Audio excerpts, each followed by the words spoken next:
This audio reading is from the book Christ's Incarnation, the Foundation of Christianity by Charles Spurgeon. Our selected reading, Christ Incarnate, the sinner's only hope. There was no hope for any sinner unless the Son of God himself should save him. But the Apostle Paul, writing to his son Timothy, says, "This is a faithful saying and worthy of all acceptation, that Christ Jesus came into the world to save sinners. You may measure the depth of our danger by the glory of the person of him who undertook to deliver us from it. It is the Son of God, whom angels worship, who has come to save sinners. It must be a deep destruction from which only God himself could rescue man.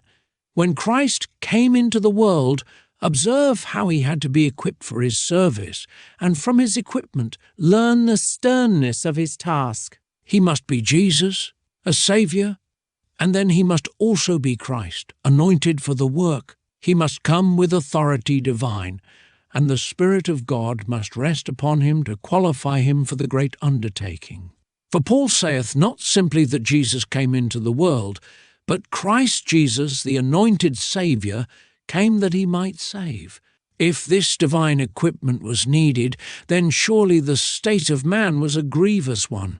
Note also that Christ Jesus came into the world to save sinners. The fall of man was so terrible that if he was to be delivered from its effects, Christ Jesus must come right down into the place of our ruin. He must come to the dunghill that he might lift us out of it. God in heaven said, "Let there be light," and the darkness fled before him.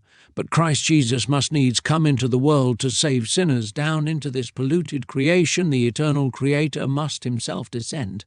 He cannot save us sinners, so great is our ruin, unless he becomes incarnate and take upon himself our nature.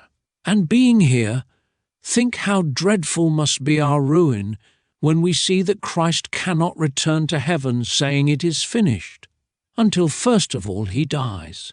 That sacred head must be crowned with thorns, those eyes must be closed in the darkness of death, that body must be pierced even to its heart, and then must lie in the grave, a chill, cold corpse, ere man can be redeemed. And all that shame and suffering and death were but the outer shell of what the Saviour suffered, for he endured the fierceness of his Father's wrath against sin, and bare such a load as would have crushed the whole race of men eternally had they been left to bear it.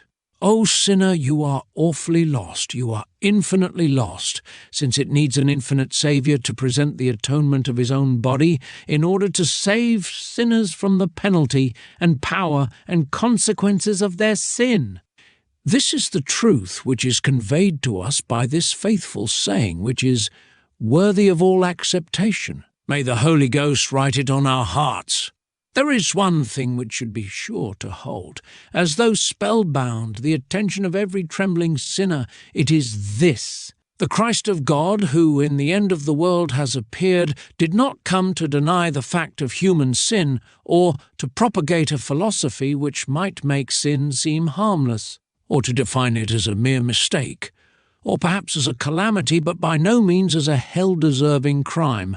I am sure that every sensitive conscience would loathe such teaching. It could yield no comfort whatever to a soul which had felt sin to be exceeding sinful. Jesus Christ did not come into the world to help you to forget your sin. He has not come to furnish you with a cloak with which to cover it. He has not appeared that he may so strengthen your minds, as some men would have you believe, that you may learn to laugh at your iniquities and defy the consequences thereof. For no such reason has the Son of God descended from heaven to earth. He has come, not to lull you into a false peace, not to whisper consolation which would turn out to be delusive in the end, but to give you a real deliverance from sin by putting it away, and so to bring you a true peace in which you may safely rejoice. For if sin be put away, then peace is lawful. Then rest of spirit becomes not only a blessing which we may enjoy, but which we must enjoy, and which the more we shall enjoy it, the better shall we please our God. O sinner, the good tidings that we bring to you in the gospel are not the mere glitter of a hope that will delude you at the last, not a present palliative for the woe you feel, but a real cure for all your ills, a sure and certain deliverance from all the danger that now hangs over you. This concludes our reading. Thank you for listening.